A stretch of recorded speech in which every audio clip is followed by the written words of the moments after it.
शंकराची आसुता चरणावरी ठेवून माता साष्टांग नमन दंडवत दुसरी वंदू सारजा चतुराननाची आत्मजा वाघ सिद्धी चालवी सहजा तिच्या चरण ओझा दंडवत आता वंदू देव ब्राह्मण जयांचे निपुण्य पावण प्रसन्न होऊन श्रोते जनतया नमन दंडवत आता वंदू साधू सज्जन रात्रंदिवस हरीचे ध्यान विठ्ठल नाम उच्चारिती जनतया नमन दंडवत आता वंदू रंगभूमिका कीर्तनी उभी होती लोका तार मृदुंग श्रुती देखा तया नमन दंडवत ऐसे नमन करुणिया सकळा हरिकथा बोले बोबड्या बोला अज्ञान म्हणून आपुलिया बाळा चालवी सकळ नामा म्हणे कैलास राणा शिवचंद्र मोळी फणींद्र माथा मुकुट झळाळी कारुण्य सिंधू भव दुःख हारी तुझवी न शंभो मज कोण तारी सर्व मांगल्य मांगल्य शिवे सर्वार्थ साधिके शरण्ये त्र्यंबके गौरी नारायणी नमस्तुते पांडुरंगा करू प्रथम नमन दुसरे चरण संतांची त्यांच्या कृपादाने पतीचा विस्तारून बाबाजी सद्गुरु दास तुका गंगा विशुद्धम नितपाद स्पर्शम सरोवेष्टितम चुंबितम पुण्य स्नानम सराले स्थितम तम समाधिस्थ मूर्ति नमामि गंगा गिरियोगिराजम तपो ज्ञान वैराग्य भक्ति स्वरूपम सदा अलंकृतम साधु संन्यास योगम मुखे यस्य वेदांत शास्त्रार्थ नीतिम नमो नारायण गिरिजी परब्रह्म स्वरूपम जयांचे केलिया स्मरण होय सकल विद्येचे अधिकरण हे जीवन गोचरण श्री गुरूंचे ते नमस्कार मी आता कर जोडित कथे काळी कर जोडित कथे काळी कर जोडित कथे काळी कर जोडित कथे काळी कर जोडित कथे काळी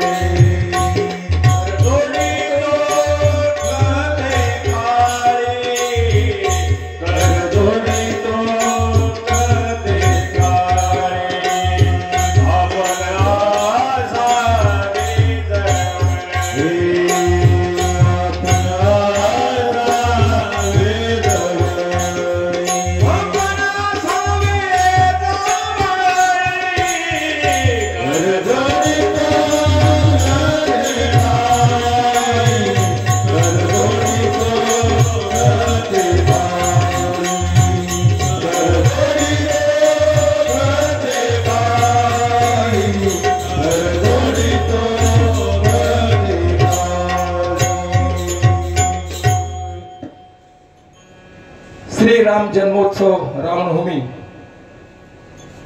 ते श्री हनुमान जन्मोत्सव सोहळा निमित्त सुरू असलेला अखंड हरिनाम सप्ताह जगद्गुरु तुकाराम महाराज चरित्र कथा तसेच चैतन्य नवनाथ महाराज कथा या ठिकाणी सुरू असलेला अखंड हरिनाम सप्ताह या सप्ताहाच्या आजच्या 6व्या दिवसाची ही कथा या ठिकाणी आपण सुरू करीत आहोत। या ठिकाणी या कार्यक्रमाला अनेक आशीर्वाद लाभलेले आहेत। योगीराज सद्गुरु गंगागिरी महाराज यांचा आशीर्वाद तसेच ब्रह्मलीन परमपूज्य सद्गुरु नारायणगिरी महाराज यांचा आशीर्वाद, परमपूज्य सिद्धयोगी गोविंदगिरीजी बाबा यांचा आशीर्वाद, राष्ट्रसंत जनार्दन स्वामी यांचा आशीर्वाद, सच्चिदानंद सद्गुरु साईनाथ महाराजांचा आशीर्वाद, तसेच महामंडलेश्वर स्वामी रमेश गिरीजी महाराज आणि प्रातस्मरणीय परमपूज्य मठाधिपती रामगिरीजी महाराज यांचा सर्वांचा आशीर्वाद, आपल्या गावातील महाराज ब्रह्मचारी रामेश्वर महाराज शास्त्री यांचा देखील आशीर्वाद आहे। आणि या सर्वांचा आशीर्वाद या ठिकाणी आहे। आणि आचार्य भगवान महाराज शास्त्री यांच्या कुशल मार्गदर्शनाने हा कार्यक्रम या ठिकाणी सुरू आहे। अशा या कार्यक्रमाच्या आज आपली ही कथा आपण समारोप करणार आहोत। आजचा कथेचा आपला शेवटचा दिवस आहे। या कथेला ज्या गुणीजनांनी साथ दिली असे आमचे हरिभक्त परायण मृदुंगमणी कृष्णा महाराज लकारे, आमच्या गावचं भूषण सुनील महाराज सुरवैया, तसेच रामभाऊ महाराज बेताळ, भरत महाराज बाराते, आमच्या बरोबर आलेले आमचे बाप्पू महाराज घोडे, तसेच टेके महाराज, शांतारामांना, या सर्वांच्या साथ संगतीनं या कथेचा आनंद आपला द्विगुणित होत राहील। आणि या सर्वांना आवाजात रूपांतरित करून सुंदर अशी आमचा आवाज काढून आपल्यापर्यंत पोहोचवण्याचं काम आमचे साऊंड मास्टर, साऊंड इंजिनियर यश महाराज लकारे यांनी अत्यंत सुंदर असा आवाज या ठिकाणी दिलेला आहे। या सर्वांना एकदा वंदन करतो। आणि आज माझं परम भाग्य आहे की जे आमचं श्रद्धास्थान आहे, काल आपण कथेमध्ये जे सांगितलं अडबंगीनाथाचं जे स्थान आहे धामोरी, आणि आमच्या जे काही प्रेरणास्थान आहे, श्रद्धास्थान आहे, त्या श्रद्धास्थानाचे अडबंगीनाथाचे सेवक आणि आमच्या अडबंगीनाथ दिंडी मंडळाचे अध्यक्ष हरिभक्त परायण पांडुरंग बाबा भाकरे या ठिकाणी या कथेला उपस्थित झालेले आहे। हे माझं परम भाग्य आहे। त्याचबरोबर जसं एखाद्या मुलाला आपली आई बोलायला शिकवते आणि तसंच आम्ही आमच्या दिंडीच्या वाटचालीमध्ये असताना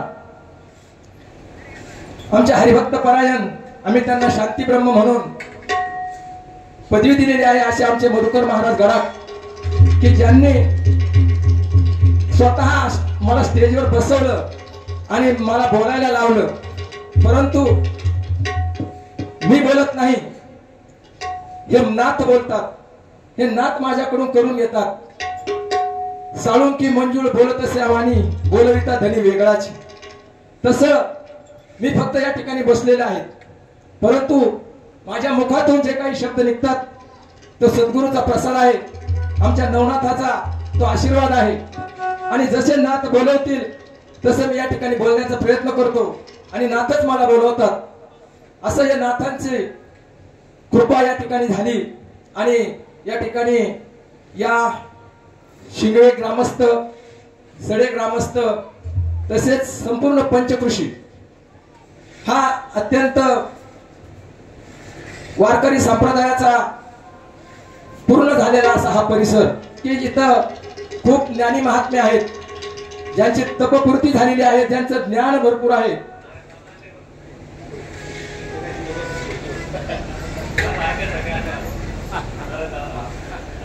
अशा या पंचकृषीतील सर्वच ज्ञानी मंडळी या ठिकाणी उपस्थित राहतात। आणि ही नाथांची कथा आपण श्रवण करीत आहोत.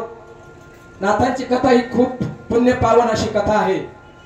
या कथेचं महत्व आपण आपल्या समारोपाच्या वेळी सांगणार आहोत. तसेच ज्यांनी आम्हाला लहानपणापासून भजन शिकवलं अशा आमच्या पितृतुल्य असलेले आमचे नारायण दादा सुरवैया या ठिकाणी या कथेला जसं आपल्या मुलाचं कौतुक वडिलांना वाटावं तसं आमचं कौतुक पाहण्यासाठी ते आजारी असताना देखील त्यांनी या ठिकाणी आलेले आहेत. त्यांच्या चरणावर मी नतमस्तक होतो आणि आपल्या सर्व श्रोतेजनांच्या चरणावर नतमस्तक होऊन या ठिकाणी आपण आपल्या कथेला प्रारंभ करू. दिगंबरा दिगंबरा दिगंबरा दिगंबरा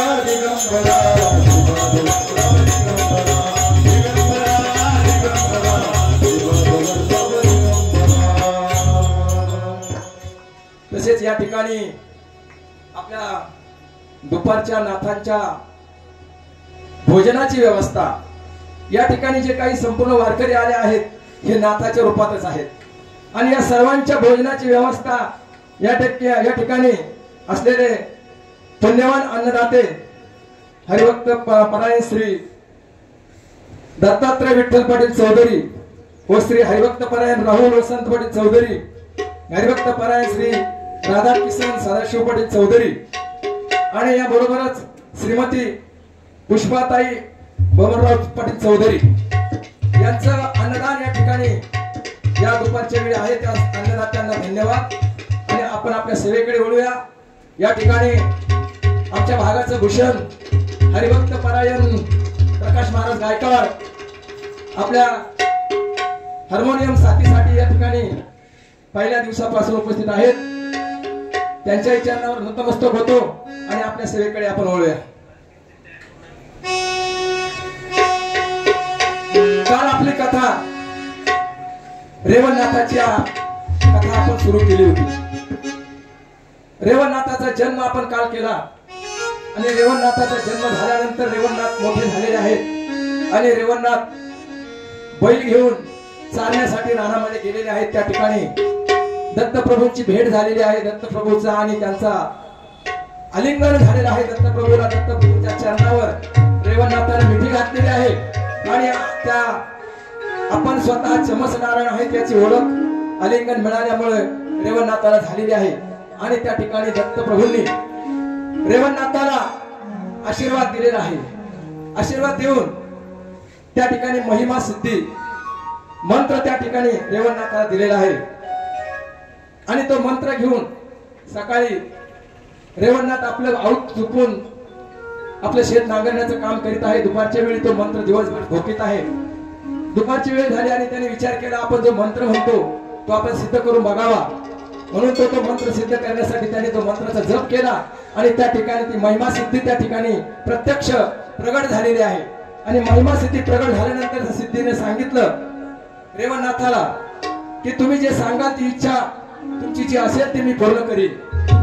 असं सांगितल्यानंतर रेवणनाथाला आनंद झाला आणि रेवणनाथानं त्या ठिकाणी जी धान्याची रास पडली होती त्या सिद्धीला सांगितलं ही रास सोन्याची करून दाखव. त्यावेळी त्या सिद्धीने ती रास सोन्याची करून दाखवली. रेवणनाथाला आनंद झाला आणि त्यानंतर रेवणनाथाने घरी आला. दुसऱ्या दिवशी रेवणनाथ काय आऊत टाकण्यासाठी रानात जात नव्हता. वडिलांनी विचारलं रानात जायला पाहिजे आऊत टाकायला पाहिजे. सांगितलं रेवणनाथाने आपल्याला काही गरज नाही आपल्याजवळ आता भरपूर झालेलं आहे. आणि घरामध्ये जाऊन बघितलं तर संपूर्ण धान्य जे रास होती ती धान्य होतं घरातलं ते संपूर्ण सुवर्ण झालेलं आहे. त्या ठिकाणी रेवणनाथाने आलेल्यांना दान द्यायचं अन्नक्षेत्र सुरू केलेलं आहे. याचकाला भोजन द्यायची असे अनेक याचक त्या ठिकाणी येऊ लागले भोजन करू लागले। यथाशक्ती दान त्या ठिकाणी रेवणनाथाने सुरू केलेलं आहे आणि रेवणनाथाची कीर्ती संपूर्ण परिसरामध्ये पसरलेली आहे।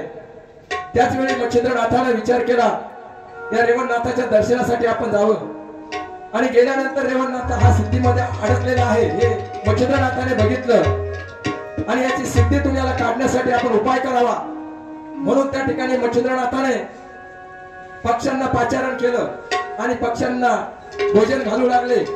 पक्षी अंगावर बसू लागले। त्या ठिकाणी संपूर्ण पक्षामध्ये आणि मच्छिंद्रनाथामध्ये कुठलंच अंतर राहिलं नाही। हे ज्यावेळी रेवणनाथाला कळलं त्यावेळी रेवणनाथाने विचार केला की हे ज्ञान ही विद्या पशु पक्षाला देखील आपल्या जवळ घेण्याची किंवा पशु पक्षाला देखील प्रेम करण्याची जी विद्या आहे आत्मा एक आहे ब्रह्मतत्व आहे ते एक आहे हे सिद्ध होण्यासाठी आपण काही आपली ही विद्या आपल्याला मिळाली पाहिजे। आणि त्याने सिद्धीला विचारलं की मला ब्रह्मवेत्ता होण्यासाठी काय करावं लागेल। त्यावेळी सिद्धीने सांगितलं हे आमच्या हातातलं काम नाही यासाठी सद्गुरूची कृपा त्या ठिकाणी व्हायला पाहिजे आणि सद्गुरूची कृपा झाल्याशिवाय ह्या गोष्टी प्राप्त होणार नाही।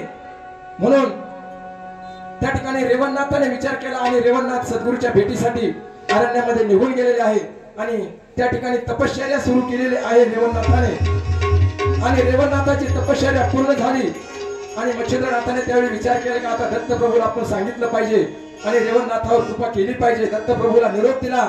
मच्छिंद्रनाथ दत्तप्रभूंना सांगितलं रेवणनाथ तपश्चर्या करीत आहे त्याच्यासाठी तुम्ही आता त्याला अनुग्रह द्या आणि त्या ठिकाणी दत्तप्रभू त्या ठिकाणी रेवणनाथाला भेटण्यासाठी प्रत्यक्ष त्या प्रगट झालेल्या आहे आणि दत्तप्रभूने रेवणनाथाला दर्शन दिलेलं आहे आणि त्यावेळी एखादा समर्थ गुरु मिळाल्यानंतर सद्गुरु श्री शरण जाय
सद्गुरुशी शरण जाय त्यास ब्रह्म प्राप्ती होय।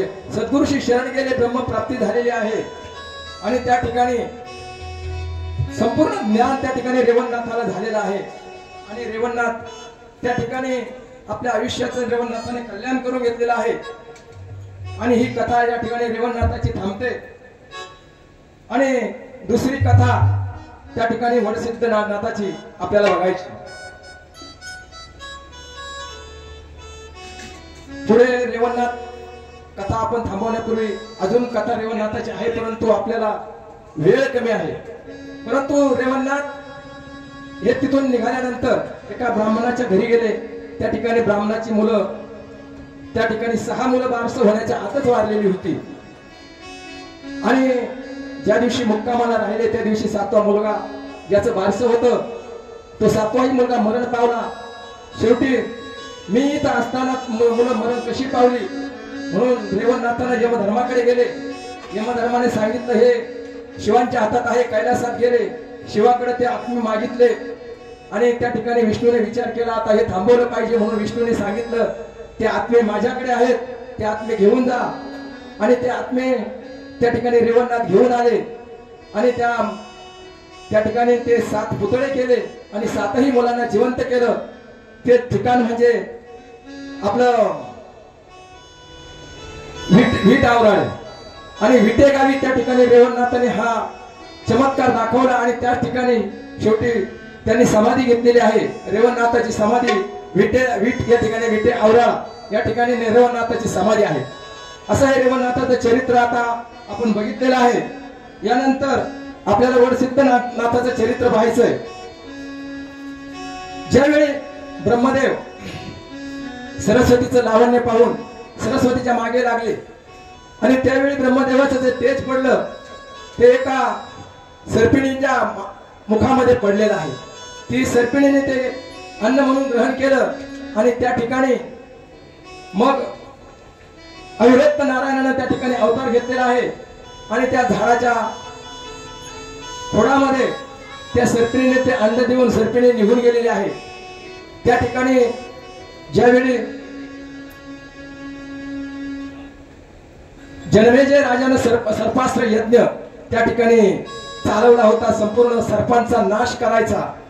कारण पाशुपत राजा आपला परीक्षिती राजाचा ज्या सर्पाने वध केला त्या सर्पाचा राग आला म्हणून सर्प योनी नष्ट करायची म्हणून त्या ठिकाणी जनमेजय राजाने जो यज्ञ मांडला होता त्या यज्ञामध्ये संपूर्ण सर्पांची आहुती जात असताना अस्तिक ऋषींनी या सर्पिणीचं रक्षण केलं आणि त्या ठिकाणी ती सर्पिणी ते अंड देऊन पाताळामध्ये निघून गेलेले आहे. आणि या ठिकाणी सर्व देवतांना ते कळलेलं आहे आणि देवतांनी विचार केला आता याचा अविरक्त नारायणाचा या ठिकाणी अवतार होणार आहे. म्हणून एक कोश धर्म नावाचा ब्राह्मण त्या ठिकाणी पत्रवाळीची पानं आणण्यासाठी त्या जंगलामध्ये आलेला आहे. त्या ठिकाणी आकाशवाणी झालेली आहे आणि आकाशवाणीहून सांगितलेलं आहे की त्या झाडामध्ये जे अंड आहे त्या अंड्यामधून दिव्य बालकाचा जन्म त्या ठिकाणी झालेला आहे आणि ते दिव्य बालक म्हणजेच वरसिद्ध नागनाथ महाराज की जय. वरसिद्ध नागनाथ महाराज की जय. अवधूत चिंतन श्री गुरुदेव दत्त. वरसिद्ध नागनाथाचा जन्म या ठिकाणी झालेला आहे. त्या ब्राह्मणाने ती आकाशवाणी ऐकली आणि त्याने त्या खोडामधून त्या बालकाला घेतलेला आहे, बालकाला घरी आणलेलं आहे, संगोपन केलेलं आहे आणि संगोपन करून बालक हळूहळू मोठा होत आहे. मोठा होत असताना तो वडसिद्ध नागनाथ त्या मुलामध्ये खेळत असताना त्या मुलांना खोटं जीव घालायचे, खोटं त्यांना अभिषेक करायचे अतिथी म्हणून आणि खोटं जीवित घालत असताना त्या ठिकाणी दत्तप्रभूंनी बघितलं. दत्तप्रभूंनी बालरूप घेतलं आणि त्या मुलामध्ये खेळण्यासाठी आले. अतिथीची पूजा कशी करावी हे मुलांना माहित नव्हतं आणि त्यांनी त्या बालरूपामध्ये असलेल्या दत्तप्रभूंना तिथून हाकलवण्याचा प्रयत्न केला. परंतु नागनाथाने विचार केला आपण अतिथी पूजन केलं पाहिजे म्हणून नागनाथाने खोटं जसं मानस पूजा असते तसं त्या बालरूपातील दत्तप्रभूंना स्नान घातलं, खोटं भोजन घातलं आणि त्या ठिकाणी दत्तप्रभू प्रसन्न झाले आणि त्यांनी वरसिद्ध नागनाथाला अन्नपूर्णा सिद्धी दिली आणि सांगितलं तुझ्या मनातल्या ज्या इच्छा आहे भोजन घालण्याची, तुला जे पाहिजे ते भोजन या ठिकाणी तू मागितलं ते उपलब्ध होईल आणि तू या अतिथींना हे भोजन घालीत जा. आणि त्या ठिकाणी बालरूपातील दत्तप्रभू निघून गेले आणि ही सिद्धी मिळाल्यानंतर त्या ठिकाणी नागनाथाने संपूर्ण मुलांना भोजन द्यायला सुरुवात केली. मागितलेले पदार्थ जे एकदम एखादी सद्गुरू जर प्रसन्न झाले तर कशाचंच उणं नसतं. कल्पतरू तळवटी जो कोणी बसला, कल्पतरू तळवटी जो कोणी बसला, कल्पतरू तळवटी जो कोणी बसला, कल्पतरू तळवटी जो कोणी बसला.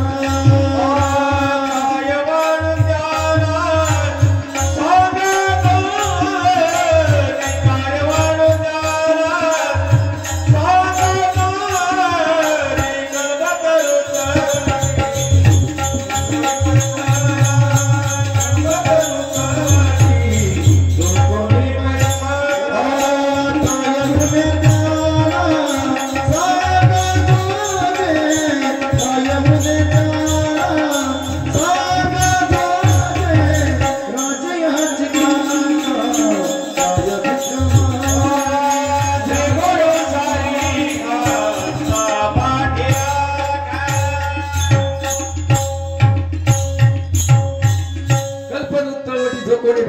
काय उणे त्याला सांगायचे येतात. कल्पतरू प्रसन्न झाल्यानंतर काही उणं नसतं, तसं जे पाहिजे ते त्या ठिकाणी उपलब्ध होऊ लागलं आणि त्या मुलांना भोजन घालू लागला. परंतु हळूहळू मोठा झाला. ज्या दत्तप्रभूंनी कृपा केली, जी सिद्धी दिली, त्या दत्तप्रभूच्या दर्शनाची आणि स्वतःच्या उद्धाराची वडसिद्ध नागनाथाला ओढ लागलेली आहे. आणि वडसिद्ध नागनाथाने चौकशी केली की आता दत्तप्रभूची भेट आपली कधी होईल, कुठे होईल. सद्गुरूच्या भेटीची तळमळ या ठिकाणी नाथांना लागलेली आहे. नाथाने चौकशी केली की दत्तप्रभू कोल्हापूरला दररोज भिक्षेसाठी येतात आणि आपण त्या ठिकाणी जावं आणि दत्तप्रभूंची भेट घ्यावी. परंतु दत्तप्रभू भेटतील कसे? मग त्या ठिकाणी ज्यावेळी हे सिद्धी अन्नपूर्णा सिद्धी दिली होती, त्यावेळी नाथांनी दत्तप्रभूंनी सांगितलं होतं की हे अन्न तू इतरांना दे, परंतु स्वतः सेवन करू नको. म्हणजे सिद्धीचं अन्न दत्तप्रभू घेत नाहीत हे वडसिद्ध नागनाथांना माहिती असल्यामुळे त्यांनी त्या कोल्हापुरामध्ये एक अन्न क्षेत्र सुरू केलं आणि त्या ठिकाणी संपूर्ण त्या गावाला त्या ठिकाणी भोजन दिलं, पंचकृषीला भोजन दिलं. तिथं कुणीही घरी भोजन करायचं नाही आणि संपूर्ण सिद्धीचं अन्न त्या भागामध्ये कोल्हापूरमध्ये केलेलं आहे. दत्तप्रभू भिक्षेसाठी येत आहेत, परंतु ते सिद्धीचं अन्न पाहून दत्तप्रभू परत बिगर भिक्षेचे निघून जात असताना बघितलं आणि त्या ठिकाणी दत्तप्रभूचे नाथांनी पाय धरलेले आहे आणि नाथांनी ओळखले हे दत्तप्रभू आहे. आणि दत्तप्रभू त्या ठिकाणी प्रगट झालेले आहे. आणि दत्तप्रभू प्रगट झाल्यानंतर त्या ठिकाणी दत्तप्रभूंनी वडसिद्ध नागनाथांना आशीर्वाद दिलेला आहे. आपली संपूर्ण विद्या, संपूर्ण शक्ती त्या ठिकाणी अनुग्रहित त्या ठिकाणी दत्तप्रभूंनी केलेली आहे. वडसिद्ध नागनाथ संपूर्ण शक्तिशाली असे वडसिद्ध नागनाथ झाल्यानंतर वडसिद्ध नागनाथाने फिरत असताना अनेक लोकांचा उद्धार करीत असताना त्या ठिकाणी पुढे वडवानड गावी आपला आश्रम स्थापन केला.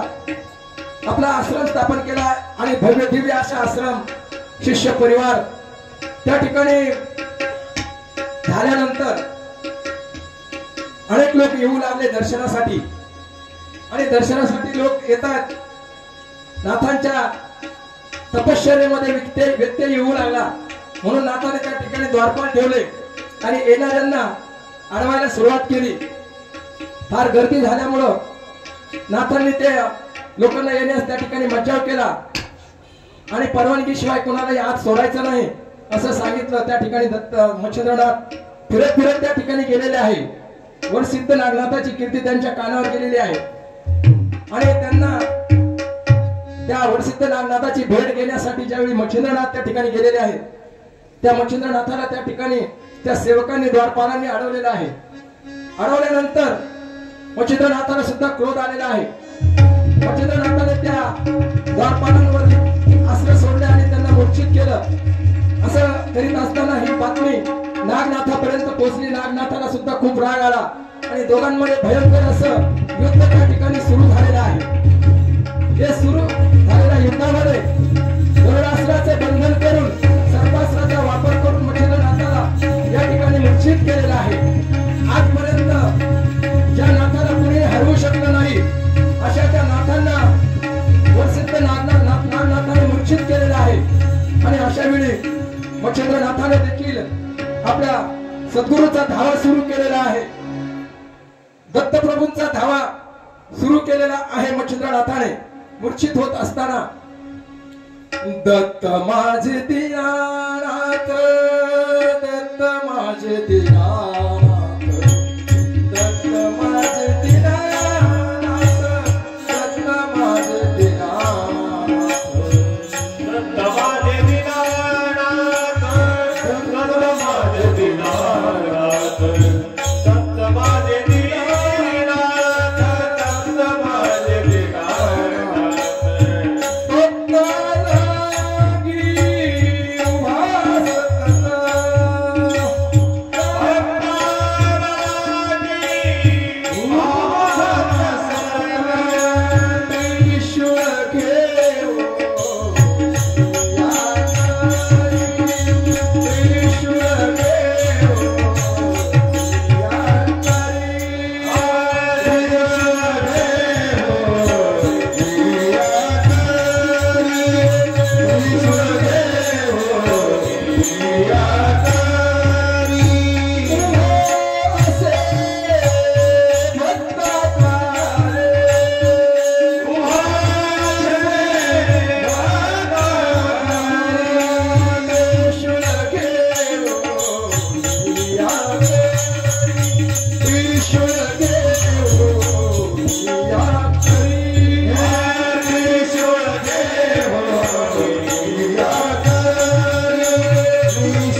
मच्छिंद्रनाथानं बघितलं की हे आपल्याच सद्गुरूचा धावा करतायत.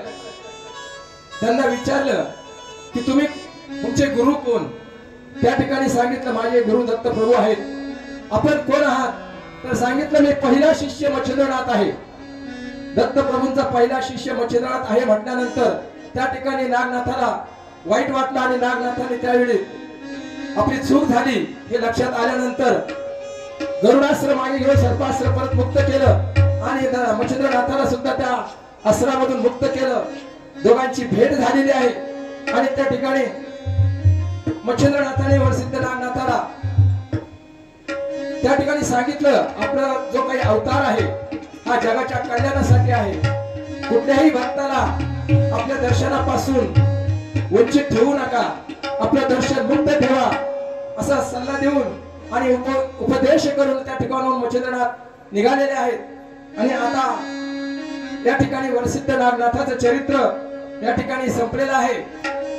यानंतर जे शेवटचे नवनाथ आहे, नवनाथांपैकी जे नाथ आहेत ते चरपटीनाथ आणि आपल्याला या चरपटीनाथांचं चरित्र या ठिकाणी बघायचंय. तोपर्यंत सर्वांनी एकदा मोठ्या प्रेमानं सद्गुरूचं भजन करा. दिगंबरा दिगंबरा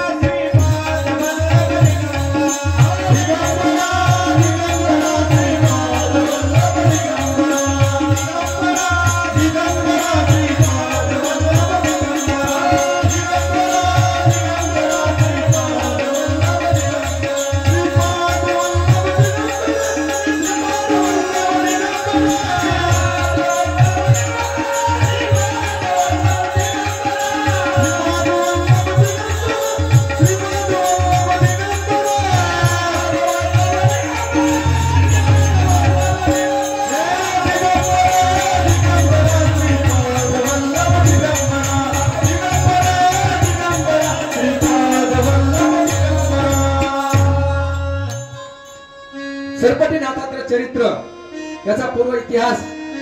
ज्यावेळी शिवपार्वतीचं लग्न होतं त्या लग्नामध्ये ब्रह्मदेव त्या लग्नाला गेले आणि पार्वतीचं ते स्वरूप पाहून त्या ठिकाणी ब्रह्मदेवाचं तेज संकलित झालं आणि ते जमिनीवर पडल्यानंतर ते टाचेने रगडलं. त्या ठिकाणी त्यापासून अनेक ऋषी निर्माण झाले आणि काही तेज त्या राजा त्या लग्न सोहळ्यातील केरामध्ये त्या नदीच्या किनारी जाऊन पडलं आणि त्या ठिकाणी पडल्यानंतर ते कुश असतं त्या कुशाच्या बेटामध्ये ते राहिलं गेलं.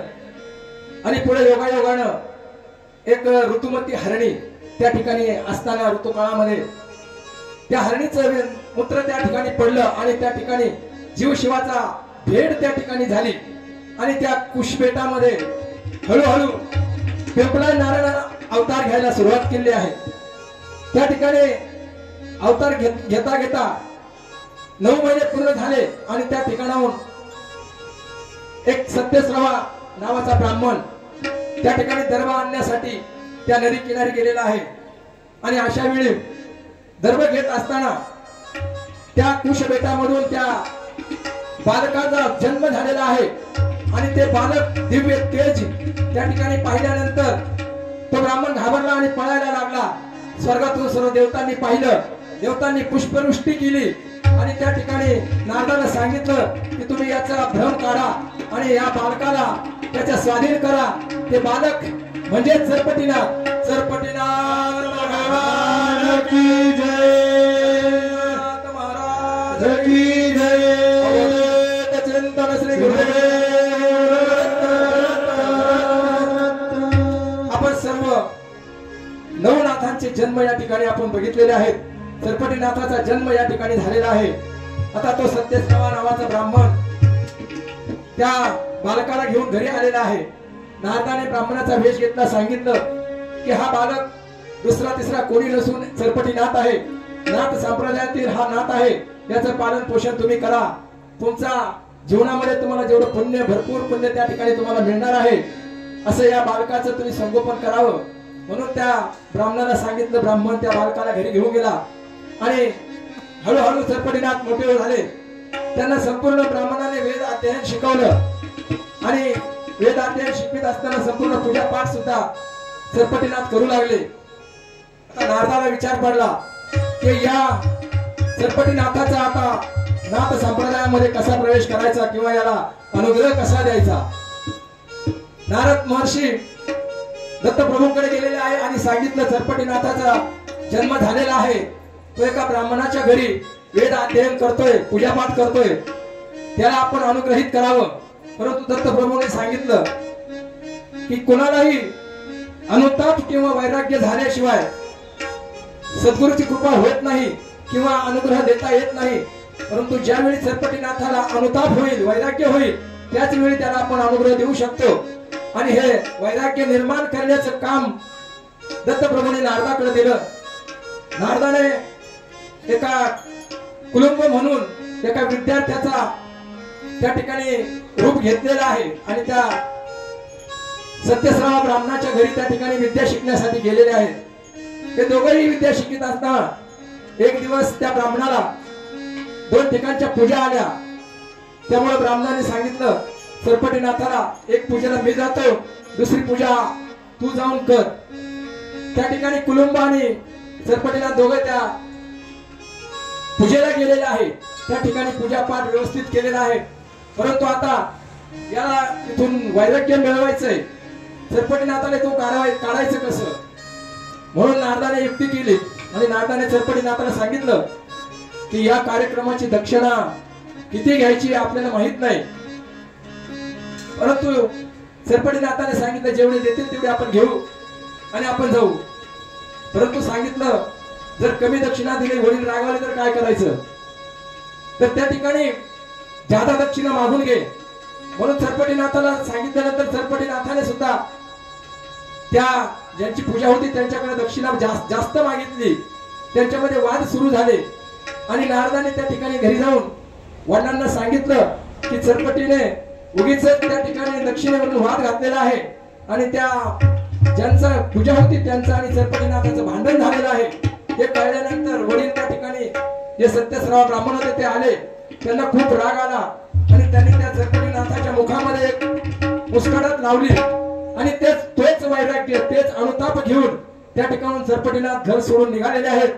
त्या ठिकाणी नारदांनी सरपटीनाथाला दत्तप्रभूकडे आणलेला आहे आणि दत्तप्रभूने त्या ठिकाणी सरपटीनाथाला अनुग्रह देण्यासाठी सिद्ध झालेले आहेत. असं एकदा कोणालाही वैराग्य जर झालं, वैराग्य हे साधं नाही. वैराग्य कशाला म्हणायचं, संपूर्ण वैराग्य म्हणजे कुठल्याही गोष्टीची इच्छा नसावी. आता आपण वैराग्य मूर्ती बघितलेल्या आहेत. जगद्गुरु तुकोबाराय असं वैराग्य. तसेच आपले सद्गुरु ब्रह्मलीन नारायणगिरी महाराजांचं वैराग्य सुद्धा आपण बघितलेलं आहे. वैराग्य म्हणजे काय असतं का, आपण असलेल्या आयुष्यामध्ये कुठल्याही गोष्टीचा लोभ न धरता आपल्या जीवाचं कल्याण कसं होईल हे बघितलं पाहिजे. एक दृष्टांत आहे, थोडक्यात आपण तो दृष्टांत बघू. एक असं राज्य होतं की त्या राज्यामध्ये दरवर्षी राजाचा नवीन राजा नेमला जायचा. एक वर्ष त्या राज्याचा उपभोग आणि सत्ता भोगण्याची संधी मिळायची आणि त्या संधीमध्ये त्याला जसा पाहिजे तसे त्या राज्याचा उपभोग घ्यायचा आणि 1 वर्षानंतर त्याला त्या राज्य सिंहासनावरून पाय उतार व्हावं लागायचं आणि पाय उतार झाल्यानंतर त्याला त्या नदीच्या पलीकडे एक घोर अरण्य होतं की त्या अरण्यातून परत येणं शक्य नव्हतं. अशा त्या नदीच्या पलीकडे त्या नदीला कायमस्वरूपी पाणी असायचं. असं त्या नदीच्या पलीकडे गेल्यानंतर मनुष्याला परत येता येत नव्हतं. अशी ती भवनदी. त्या भवनदीच्या पलीकडे त्या अरण्यामध्ये त्या राजाला सोडलं जायचं की त्याचा पुढे काय व्हायचं हे कोणालाही पत्ता नसायचा आणि त्याने केलेल्या कर्माचे फळ त्याला भोगावे लागायचे. असं तो राज्य त्या ठिकाणी होतं. दरवर्षी एक नवीन राजा नेमला जायचा. ज्यावेळी राजा नेमायचा त्यावेळी खूप आनंद व्हायचा त्या राजाला. आपल्याला राज्य भोग मिळणार, आपण राजा झालो आणि त्या आनंदामध्ये तो राजा 1 वर्ष निघून जायचं.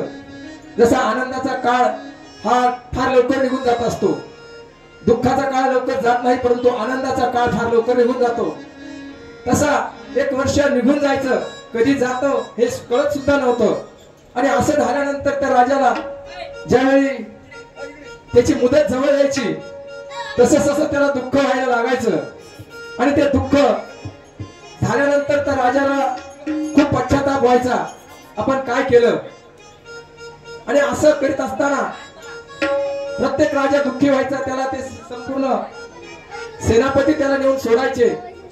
असं चालत असताना एक असा राजा त्या ठिकाणी आला आणि त्या राजसिंहासनावर बसल्यानंतर आणि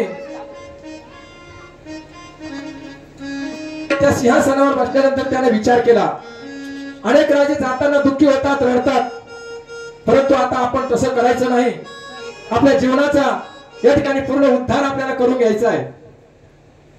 तसं आपण मनुष्य जन्मामध्ये आल्यानंतर आपण या विचार केला पाहिजे. जसं त्या राजाला 1 वर्षाचं आयुष्य होतं, तसं आपल्याला देखील आयुष्य फार थोडं आहे.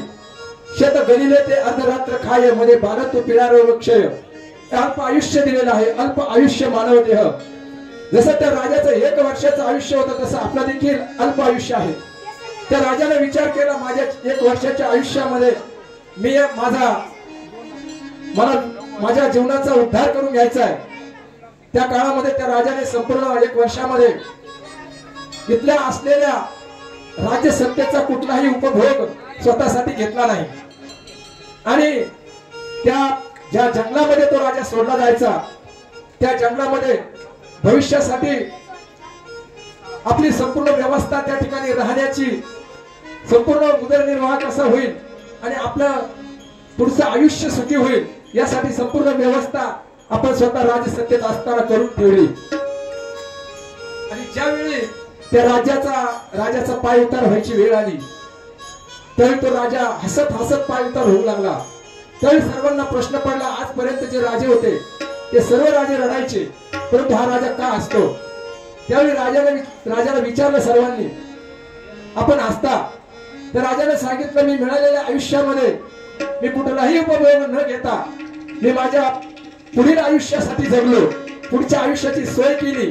तसेच आपण देखील आपल्या या आयुष्यामध्ये आल्यानंतर आपणही आपल्या भविष्याचा, आपण गेल्यानंतर आपल्या पुढच्या आयुष्याचा विचार करून आपण जगलं पाहिजे.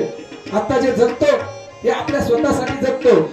भोगामध्ये आपलं आयुष्य घालण्यापेक्षा आपण आपला उद्धार कसा होईल, आपल्या पुढच्या आयुष्याचा उद्धार कसा होईल आपण बघितलं पाहिजे. असं या राजाच्या दृष्टांतातून आपल्याला बघायचंय. तसं या ठिकाणी या सरपटीनाथाचं दत्तप्रभूंची भेट झालेली आहे. दत्तप्रभूंनी त्या ठिकाणी अनुग्रह दिलेला आहे आणि सर्व शक्ती त्या ठिकाणी दत्तप्रभूंनी दिलेली आहे. आणि मग दत्तप्रभू सांगितलं, आता तुला समाजासाठी जगायचंय, समाजाचं कल्याण करायचंय. म्हणून त्या ठिकाणावरून नारद महर्षीने विचार केला, आपला हा भाऊ आहे, याला आपण स्वर्गात घेऊन गेलं पाहिजे. म्हणून सरपटीनाथाला ब्रह्मदेवाच्या दर्शनासाठी नारद महर्षी स्वर्गामध्ये घेऊन गेलेला आहे. ब्रह्मदेवाचं दर्शन घेतलेलं आहे आणि ब्रह्मदेवाला सांगितलेलं आहे, हा तुमचाच पुत्र आहे आणि या पुत्राचं राजे पुढे आमचे हरिभक्त परायण शिवाजी महाराज ठाकरे आणि पत्रकार आमच्या गावचं भूषण जगताप सर या ठिकाणी कथेला उपस्थित झालेले आहे. आणि त्या ठिकाणी ब्रह्मदेवाकडे सरपटीनाथाला घेऊन गेलेले आहे. ब्रह्मदेवाचं दर्शन घेतलेलं आहे.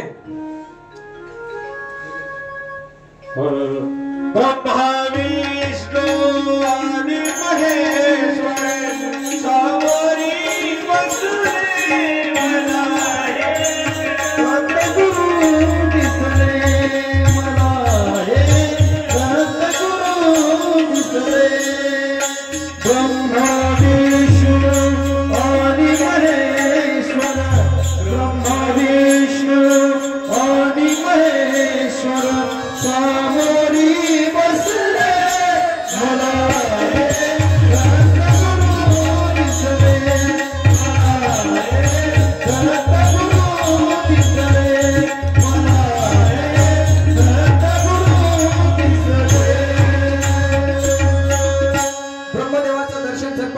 घेतलेला आहे। आणि आता नारदाला ज्यावेळी एकदा इंद्राच्या दरबारामध्ये नारद गेले असताना इंद्राने मुळीचं चेष्टा म्हणून नारदाला या कळीचे नारद म्हणून बोलावलं। कुणीकडे आलात कळीचे नारद? आता नारद यांचं कामच कळ लावायचं होतं, परंतु चेष्टेनं बोलल्यानंतर नारदाला त्या ठिकाणी इंद्राचा राग आला। परंतु नारद स्वतः काही करू शकत नसल्यामुळं त्यांनी आता विचार केला, आता चरपटीनाथामार्फत आता इंद्राचा आपण जे आपल्याला बोललेलं आहे त्याचा वाचपा काढायचा। म्हणून मग चरपटीनाथाला बरोबर घेऊन इंद्राच्या बागेमध्ये गेलेले आहे। त्या ठिकाणी त्यांच्या बागेचं फुलं तोडले, त्यांच्या बागेचं नुकसान केलं आणि त्या ठिकाणी शिपायाने चरपटीनाथाला पकडलं। चरपटीनाथाने शिपायाला पकडल्यानंतर भयंकर असं युद्ध त्या शिपायामध्ये सुरू झालेलं आहे आणि चरपटीनाथाची शक्ती पाहून संपूर्ण शिपाई त्या ठिकाणून पळून गेलेले आहेत आणि इंद्राला सांगितलेलं आहे की कुणीतरी एक महान शक्ती त्या ठिकाणी आलेला आहे, त्याच्यामध्ये महान भयंकर अशी शक्ती आहे। असं ऐकल्यानंतर सर्व सैन्य पाठवलं, स्वतः इंद्र देखील त्याच्या ठिकाणी युद्धासाठी आलेला आहे आणि सर्वांना ज्यावेळी इंद्रावर संकट येते त्यावेळी सर्व देवता त्या ठिकाणी इंद्राला मदत करण्यासाठी आलेले आहेत आणि या सर्व देवतांना पराभूत करून या सर्व देवतांना बांधून ब्रह्मदेवाकडे चरपटीनाथ घेऊन आलेले आहेत आणि ब्रह्मदेवाने जाऊन ज्यावेळी बघितलं की या सर्व देवांना बंदिस्त केलेलं, त्यावेळी ब्रह्मदेवाला वाटतं आपला सृष्टीचा नाश होईल। सर्व देवतांना बंदिस्त केलेलं बघून सांगितलं आणि चरपटीनाथाला विनंती केली, सर्व देवतांना मुक्त कर। आणि चरपटीनाथाने ब्रह्मदेवाची आणि विनंती ऐकून सर्व देवतांना त्या ठिकाणी मुक्त केलेलं आहे आणि संपूर्ण स्वर्गाचा आनंद घेऊन चरपटीनाथ मुक्तिलोकामध्ये परत आलेले आहेत। आणि परंतु ज्यावेळी हे युद्ध झालं, हा युद्धाचा इंद्राने खूप मोठा धसका या ठिकाणी घेतलेला आहे। इंद्राला वाटलं एवढा शक्तिमान नाथ या ठिकाणी पृथ्वी तलावर आहे, एक ना एक दिवस आपल्या पदाला धोका झाल्याशिवाय राहणार नाही, म्हणून आपण ही विद्या जी नाथ संप्रदायाची विद्या ही मिळवली पाहिजे। ही नाथ संप्रदायाची विद्या मिळवण्यासाठी आता उपाय केला पाहिजे। म्हणून त्या ठिकाणी देवगुरूंना बोलवलं आणि देवगुरूंना विचारलं की नाथ संप्रदायाची जी नाथाची शक्ती आहे ही आपल्याला मिळवायची, यासाठी आपल्याला काय करावं लागेल?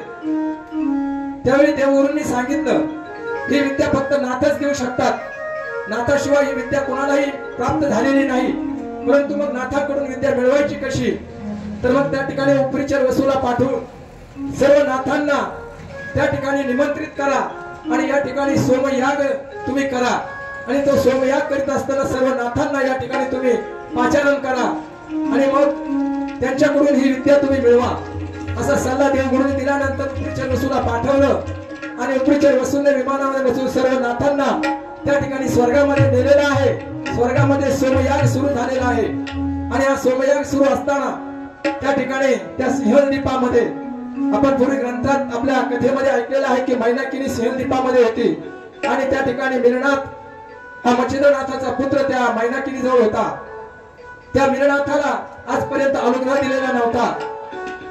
ही संधी बघून मच्छिंद्रनाथाने आपल्या जागेवर अडबंगीनाथ चौरंगीनाथाला जे सिद्ध होते त्या सिद्धांना आपल्या जागेवर त्या यज्ञामध्ये बसवलेलं आहे आणि तिथून त्या मीननाथाला विद्या शिकवित असताना त्या ठिकाणी इंद्राने बघितलं आणि इंद्राने देखील उपरिचर वसूला त्या ठिकाणी आपल्या जागेवर बसून जी मच्छिंद्रनाथ विद्या मीननाथाला देत होते ती एका झाडावर मोराच्या रूपाने बसून ती विद्या ग्रहण केली आणि ग्रहण केलेली विद्या म्हणजे चोरून घेतलेलं ज्ञान आपण महाभारतामध्ये सुद्धा बघितलेलं आहे की कर्णाने देखील आपली जात चोरून जे ज्ञान मिळवलं ते शेवटी गुरूंनी कृपा झाल्याशिवाय ते सफल होऊ शकलं नाही आणि कर्णाची विद्या सुद्धा त्या ठिकाणी सफल झाली नाही। असं ते ऐकलेलं ज्ञान ज्यावेळी यज्ञ संपन्न झालेला आहे, तो यज्ञ संपन्न झाला। त्या यज्ञामध्ये जे काही यज्ञ प्रसाद पायास त्या ठिकाणी द्यायचा असतो तो पायास घेण्यासाठी इंद्राला बोलावण्यात आलं। इंद्र त्या ठिकाणी आलेले आहेत, यज्ञ संपन्न झालेला आहे आणि त्या नाथांनी सांगितलं या यज्ञातला प्रसाद तुम्ही घ्या आणि तुमची काय इच्छा असेल ती मागा, या सोमयज्ञातून तुमची जी इच्छा असेल ती पूर्ण होईल, तुमची काय इच्छा आहे ती मागा असं सांगितल्यानंतर इंद्राने ती संधी बघितली आणि सांगितलं मी जी काही विद्या चोरून ऐकलेली आहे ती माझी विद्या सद्गुरूच्या कृपेने सिद्ध व्हावी हीच माझी मागणी आहे. परंतु नाथाने सांगितलं चोरून जी ऐकलेली विद्या आहे ही सिद्ध होऊ शकत नाही. परंतु आपण यज्ञ केलेला आहे या यज्ञाचं फळ तर द्यावंच लागेल. म्हणून त्या ठिकाणी इंद्राला सांगितलं तुम्हाला सह्याद्रीच्या पर्वतरांगेमध्ये 12 वर्ष तपश्चर्या करावी लागेल आणि ही जी काही विद्या तुम्ही ऐकलेली आहे ही सिद्ध करावी लागेल. ती सिद्ध झाल्यानंतर ही विद्या तुमची सिद्ध होईल. म्हणून इंद्र त्या ठिकाणी सह्याद्रीच्या पर्वतरांगेमध्ये तपश्चर्येसाठी बसलेले आहे. भोगावतीचं जे काही अमृत आहे स्वर्गातल्या भोगावतीचं अमृत जल त्या ठिकाणी आणलेलं आहे आणि ती तपश्चर्या करीत असताना जे काही जल त्या ठिकाणी सोडलं जात होतं ते जल प्रवाहित झालं आणि त्यापासूनच इंद्रायणीचा उगम या ठिकाणी झाला. असं इंद्राचं तप त्या ठिकाणी झालं आणि इंद्रलोकाला निघून गेले. आता ही संपूर्ण इंद्रलोकाला गेले नाथ आपलं आपलं कार्य करून सर्व नाथांनी आपापल्या ठिकाणी समाध्या घेतलेल्या आहेत आणि समाधीस्थ झालेले नाथ आजही चिरंजीव स्वरूपामध्ये त्या समाधीमध्ये आहेत आणि कुठल्याही भक्तावर आलेले संकट नाथ दूर करतात. असं हे नाथ चरित्र आपण या ठिकाणी या ग्रंथाचा समारोप करण्यासाठी जवळजवळ आणलेला आहे. जसं हे चरित्र माझ्या सद्गुरूच्या कृपेने आमचे सद्गुरू ओंकार सिंह बापू मेथी यांचा आशीर्वाद या कथेसाठी माझ्या पाठीशी सदैव आहे. त्यांनी आमच्यावर कृपा केली, आम्हाला तो ग्रंथ शिकवला आणि त्या ग्रंथाचं पारायण अनेक वेळा आमच्या जवळ त्यांनी केलं. आम्हाला ते श्रवण करवलं आणि त्या श्रवणामधूनच आम्ही ही प्रेरणा घेऊन या नाथांचं चरित्र आपण सांगण्याचा प्रयत्न करावा. आणि आपण प्रयत्न करीत असताना हे मी बोलत नाही तर माझ्या मुखातून माझे नाथच बोलवतात. ही बोलण्याची शक्ती माझी नाही, ही संपूर्ण शक्ती त्या नाथांची आहे. आणि हे जे काही आपण जी 5-6 दिवसची कथा ऐकली हे माझं स्वतःच्या मुखातलं काही नाही, हे संपूर्ण नाथाच्या मुखातलं आहे. आणि त्या नाथांच्या चरणावर जी काही माझी सेवा झाली ती मी समर्पण करतो, आपल्या श्रोत्यांच्या चरणावर समर्पण करतो. आणि जी काही माझ्या मुखातून अशुद्ध वाणी आलेली असेल, काही शब्द चुकले असतील तर ते आपण सर्व श्रोत्यांनी मोठ्या मनानं ते मला परत करावं. हे माझ्या बुद्धीचा चूक असेल, त्याच्यामुळे माझ्याकडे एखादा शब्द चुकीचा गेला असेल तर तो शब्द मला परत करावा. आणि जे काही सांगितलं हे माझं ज्ञान नाही तर हे नाथांचं ज्ञान आहे, माझ्या सद्गुरूचं ज्ञान आहे. आमच्या पाठीशी असलेले आमचे सर्वच कलाकार मंडळी यांनी या कथेला उत्तम अशी साथ दिलेली आहे. आता हे नाथ चरित्र आपण पूर्ण केलं, परंतु कुठलंही चरित्र कुठलाही ग्रंथ हा समाप्त होत नसतो, त्याची समाप्ती करायची नसते, त्याचा समारोप करायचा असतो. म्हणून आज आपण ह्या ग्रंथाच्या समारोप या ठिकाणी करणार आहोत. परंतु त्या सुरुवातीला कुठलाही ग्रंथ समारोप करताना त्याची पुन्हा सुरुवात करावी लागते. म्हणून या ठिकाणी आपण या ग्रंथाची सुरुवात परत करणार आहोत आणि फक्त सुरुवात करून आपण या ग्रंथाचा समारोप करणार आहोत. ज्यावेळी सृष्टीमध्ये कुठेही काही नव्हतं त्यावेळी हे आदितत्व तयार झालं आणि या आदितत्वापासून ही सृष्टी तयार झाली. पहिले कोठे नव्हते काही, पहिले कोठे नव्हते काही, चंद्र सूर्य तारा नाही, अवघे सूर्यत होते काही, अवघे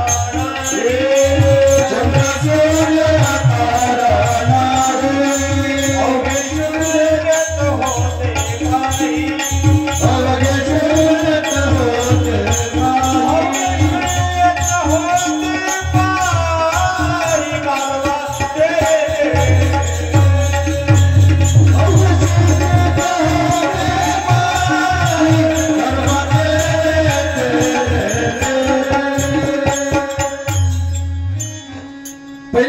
होते चंद्र सूर्य तारा नाही, अवघे शून्याचे होते पायी काढोबा तेरे तेरे. ते एक आदि तत्व त्या ठिकाणी तयार झालं आणि भगवंतानं ब्रह्मदेवाला सृष्टी निर्माण करण्याची विनंती केली. ब्रह्मदेवाने सृष्टी निर्माण केली आणि सृष्टी निर्माण केल्यानंतर देव आणि दानव निर्माण केले. दानवाच्या निर्दळनासाठी भक्तांनी देवांना अवतार घ्यावे लागले. घेऊन या चक्रगदा हाची धंदा करीतो भक्ता राखे पायापाशी दुर्जना ते संवारी. मच्छ कच्छ वराह नरसिंह वामन परशुराम राम आणि कृष्ण असे सर्व 7 अवतार झाले आणि 8वा अवतार भगवान गोपाल कृष्णाचा झाला. प्रत्येक अवतारामध्ये या ठिकाणी राक्षसांचं निर्दळन त्या ठिकाणी केलेलं आहे भगवंताने. आणि ज्यावेळी कलियुगाला प्रारंभ होणार होता त्यावेळी भगवंताने सर्व देवदेवतांना ऋषीमुनींना बोलावलं आणि सांगितलं की यापुढे कलियुगामध्ये देव अवताराला येणार नाही परंतु संतांच्या रूपामध्येच देव राहतील. म्हणून तुम्ही या ठिकाणी अवतार घ्या. आणि या कवी नवनारायणांना सांगितलं की तुम्ही नवनाथाच्या रूपाने अवतार घ्या. आणि त्या ठिकाणी सर्व नाथांनी ती विनंती मान्य केली आणि एक नाथाने या ठिकाणी जन्म घेतलेला आहे. आणि त्यांचंच जे गोड चरित्र आपण या ठिकाणी श्रवण केलेलं आहे. मी सांगितलेलं नाही, हे सद्गुरूंनी सांगितलेलं आहे आणि आपण सर्वांनी श्रवण केलेलं आहे. याचा निश्चितच लाभ आपल्या सर्वांना होईल. या ग्रंथाचं समारोप करण्यापूर्वी जे काही ग्रंथ आपण श्रवण केला त्या ग्रंथाची फलश्रुती आपण ऐकली पाहिजे. या ग्रंथामध्ये पहिला अध्याय आहे. त्या पहिल्या अध्यायाचं वाचन केलं श्रवण केलं तर संबंध बाधा निश्चितपणे नाहीशी होते. दुसरा अध्याय अपार धनप्राप्ती होते, विजय होतो. तिसरा अध्याय श्रवण केला तर शत्रूचा नाश होईल, त्याच्या घरात मारुतीचं वास्तव्य राहील. चौथा अध्याय श्रवण केल्यास कपटाची बाधा सुटेल, शत्रूचा पराभव होईल. 5वा अध्याय श्रवण केल्यास भूतबाधा व पिशाच्य बाधा होणार नाही. 6वा अध्याय शत्रूचे मनातले आपल्याविषयीचे कपट नाहीसे होईल, शत्रू मित्र होतील. 7वा अध्याय व्यथा जाईल, चिंता दूर होईल. 84 लक्ष योनीमध्ये जन्म येणार नाही. 8व्या अध्यायाची फलश्रुती आहे दूरदिशी गेलेले मित्र परत येतील, चिंता व्यथा दूर होईल. 9व्या अध्यायाची फलश्रुती आहे 14 विद्या प्राप्त होतील, 64 प्रकारच्या कला साधतील. 10व्या अध्यायाची फलश्रुती आहे श्री दोष नाहीशे होतात, कपट जाते, मुलांना दीर्घायुष्य मिळते. 11व्या अध्याय अग्निपीडा होत नाही, क्रोध होत जातात. 12वा अध्याय देवतांचे शोक होत नाही आणि सर्व देवता अनुग्रहित राहतात. 13व्या अध्यायामध्ये श्री हत्येचा दोष नाहीसा होतो, पूर्वजांचा उद्धार होतो. 14व्या अध्यायामध्ये कारागृहातून मुक्तता होईल. 15व्या अध्यायामध्ये घरातील भांडे नाहीसे होतील. 16वा अध्याय दृष्ट स्वप्नाचा नाश होईल. 17वा अध्याय योग सिद्धी होऊन सन्मान प्राप्त होईल. 18वा अध्याय ब्रह्म हत्येचे दोष नाहीसे होतील. 19वा अध्याय परमानंद कारक मोक्ष मिळेल. 20वा अध्याय वेळ लागलेले असल्यास नाहीसे होऊन प्रापंचिक माणसाचा प्रपंच सुंदर होईल. 21व्या अध्यायाचं श्रवण केल्यास गोहत्येचं पातक नाहीसे होईल. 20व्या अध्यायाचं श्रवण केल्यास विद्या संपन्न मुलगा होईल. 13व्या अध्यायाचं श्रवण केल्यास घरामध्ये अखंड सोने शिल्लक राहील. 24व्या अध्यायाचं श्रवण केल्यास बाल हत्या दोष नाहीसे होऊन मुले सुखी होतील. 25व्या अध्यायाचं शाप बांधणार नाही. 26वा अध्याय गोहत्येचं दोष जाऊन शत्रुतुल्य मुले होणार नाहीत. 27व्या अध्यायात हरवलेली वस्तू व पूर्वी नाहीसा झालेला अधिकार परत मिळेल. 28व्या अध्यायामध्ये गुणवान स्त्रीशी लग्न होईल. 29व्या अध्यायामध्ये क्षयरोग बरा होईल. 30वा अध्याय चोरीची दृष्टी नाहीशी होईल. 31व्या अध्याय शाबरी मंताचे कपटी प्रयोग आपणावर होणार नाहीत. 32वा अध्याय गंडांतर नाहीसे होईल. 33वा अध्याय धनुर्वात होणार नाही. 34व्या अध्याय सर्व कार्य सिद्ध होऊन यश मिळेल. 35व्या अध्यायामध्ये महासिद्धी मिळतील आणि 42 पुरुषांचा उद्धार होईल. 36व्या अध्यायाचे श्रवण केल्यास साप विंचू यांचे विष उतरून मनुष्य बरा होईल. 37वा अध्याय दुशीलपणा नाहीसा होऊन विद्या प्राप्त होईल. 38वा अध्याय हिवताप नवज्वर व इतर ताप नाहीसे होतील. 39व्या अध्यायामध्ये युद्धात विजय प्राप्त होईल. आणि 40वा अध्याय ह्या अध्यायाचा परिसराप्रमाणे किंवा कामधेनुप्रमाणे सर्वच दोष नाहीसे होण्यासाठी उपयोग होईल. हे सर्व आपण फलश्रुती या ठिकाणी पाहिली. परंतु हा ग्रंथ तितक्या भावनेनं किंवा तितक्या श्रद्धेनं आपण श्रवण केला पाहिजे किंवा त्याचं वाचन केले पाहिजे. काल या ठिकाणी आपली कथा संपल्यानंतर एका भगिनीनं आमच्याकडे या ग्रंथाविषयी मागणी केली किंवा हा ग्रंथ मिळेल का म्हणून विचारलं, त्या आमच्या भगिनीला विनंती आहे की या ठिकाणी आपल्यासाठी तो ग्रंथ उपलब्ध केलेला आहे आणि ज्यावेळी आपला सत्कार समारंभ होईल त्यावेळी तो ग्रंथ आपण घेऊन जावा आणि तो ग्रंथ नेल्यानंतर त्या ग्रंथाचं यथाविधी पारायण आपण करावं. हे पारायण करीत असताना त्याचे पावित्र्य आपण राखलं पाहिजे. असा तो ग्रंथ या ठिकाणी त्या आमच्या भगिनीला दिला जाईल. या ठिकाणी आमचे मित्र हरिभक्तपरायण शिवाजी महाराज ठाकरे आलेले आहेत. आमचे श्रद्धास्थान असलेले पांडुरंग महाराज ठाकरे, आमचे आडबंगी देवस्थान दिंडी मंडळाचे अध्यक्ष तसेच उपाध्यक्ष हरिभक्तपरायण खडाक महाराज यांचे आलेले आहे आणि यांचा आमच्या वतीनं या ठिकाणी सत्कार आम्ही ठेवलेला आहे. तसेच या ठिकाणी आमचे साऊंड मास्टर यश महाराज नकारे यांनी जे काही चित्रीकरण करून या नाथांच्या कथेचं, माझ्या कथेचं नाही, नाथांच्या कथेचं प्रसारण केलं, संकलन करून प्रसारण केलं, त्याबद्दल आमच्या दिंडी मंडळाच्या वतीनं मी त्यांचा सत्कार करणार आहे. तरी आपली आरती होण्यापूर्वी हा सत्कार समारंभ आपण करून घेऊ. या ठिकाणी काल ज्या भगिनीने आमच्याकडे ग्रंथ मागितला होता त्यांनी या ठिकाणी स्टेजवर यायचंय आणि हा ग्रंथ त्यांनी घेऊन जायचा आहे. पूर्ण केला, पूर्ण केला, पूर्ण केला, पूर्ण केला, पूर्ण केला, पूर्ण केला, पूर्ण केला, पूर्ण केला, पूर्ण केला, पूर्ण केला, पूर्ण केला, पूर्ण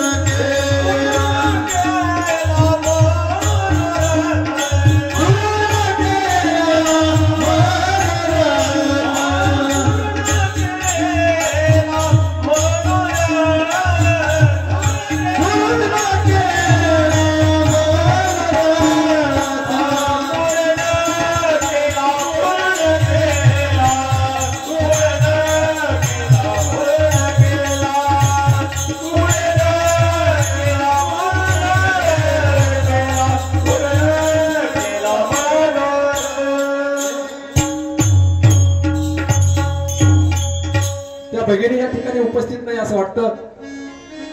जर त्या आल्या तर त्यांना तो ग्रंथ दिला जाईल. त्यांच्या वतीनं कोणीतरी स्वीकार करा. एका महिलेनं त्यांच्या शेजारी पुढे राहणारे असतील जबाबदारी तो ग्रंथ त्यांच्यापर्यंत पोहोचवा. त्यांचं कोणी नातेवाईक असेल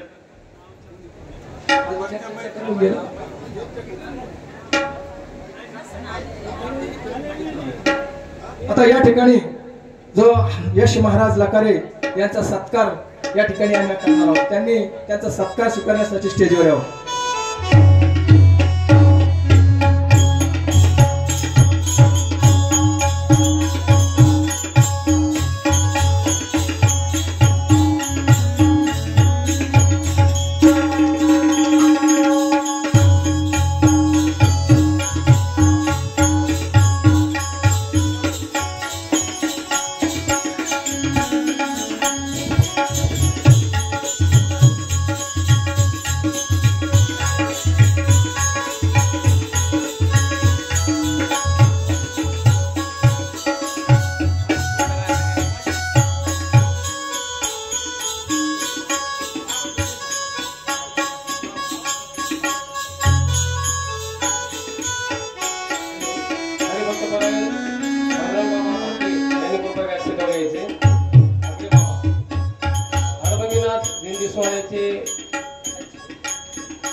चालक आणि आमचे मार्गदर्शक हरिभक्तपरायण भागरे महाराजांनी स्टेजवर आहे.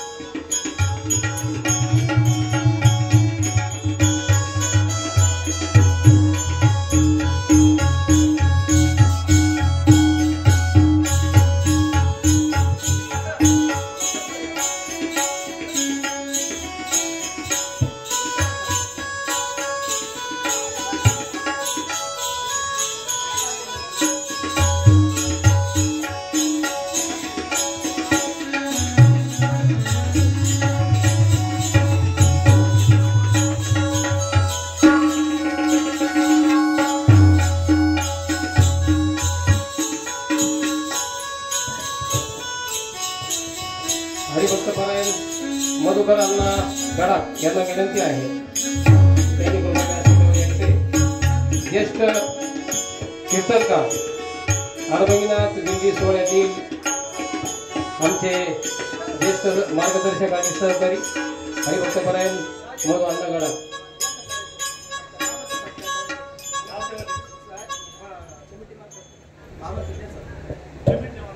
संयोजकांच्या आयोजकांच्या वतीने हरिभक्तपरायण पांडुबाबा भाकरे महाराज आणि मधुकर अण्णा गडाख यांचा सत्कार या ठिकाणी होतोय. बाबा परत 2 मिनिटं या.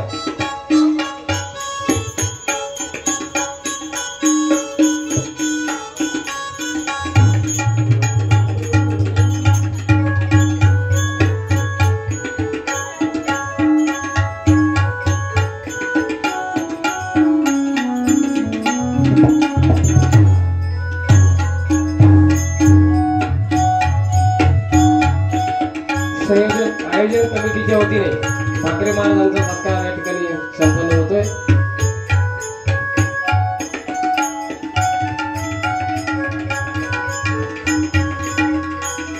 या कथेमध्ये संगीत विशारद म्हणून ज्यांनी साथ संगत दिलेली आहे असे आमचे हरिभक्तपरायण प्रकाश महाराज गायकवाड यांचाही सत्कार नवनाथ कथा व्यास हरिभक्तपरायण भाकरे महाराज यांच्या शुभ हस्ते संपन्न होतोय. हरिभक्तपरायण प्रकाश नाना गायकवाड यांनी सुंदर असे साथ संगत देऊन कथेमधील गोडवा त्या ठिकाणी निर्माण केला त्याबद्दल हरिभक्तपरायण भाकरे महाराज नवनाथ कथा व्यास यांच्या शुभ हस्ते त्यांचा सत्कार त्या ठिकाणी होतोय. हरिभक्तपरायण सुनील महाराज ज्यांचा आता जी टॉकीजला आपल्या परिसरातून ज्यांनी साहित्याला साथ दिली आणि आज ते संपूर्ण जगामध्ये साहित्य पारायणाच्या माध्यमातून पोहोचले असे सुनील महाराज सुरभैया ज्यांचे तबला वादनाची साथ आमचे जमदाग्नी हरिभक्तपरायण कृष्णा महाराज लखाने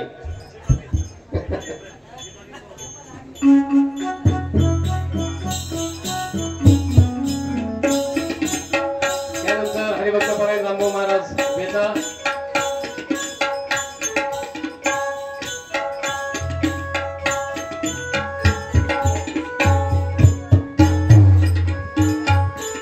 हरिभक्तपरायण केके महाराज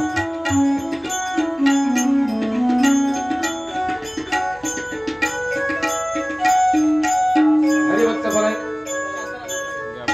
कन्नोरे महाराज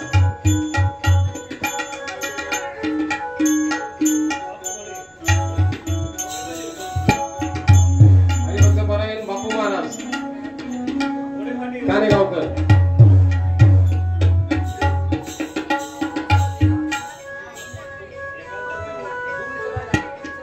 हरिभक्तपरायण माधव महाराज मोकाटे तथा गुरु यांनाही या ठिकाणी सत्कार करण्यात येत आहे. गुरुवर्य माधव महाराज मोकाटे आणि आपल्या गावातील जरी असले तरी आमच्या सातत्यानं परमार्थामध्ये सहकार्य करणारे हरिभक्तपरायण भरत महाराज यांचाही सत्कार कथाव्यास हरिभक्तपरायण भाकरे महाराजांच्या हस्ते होईल.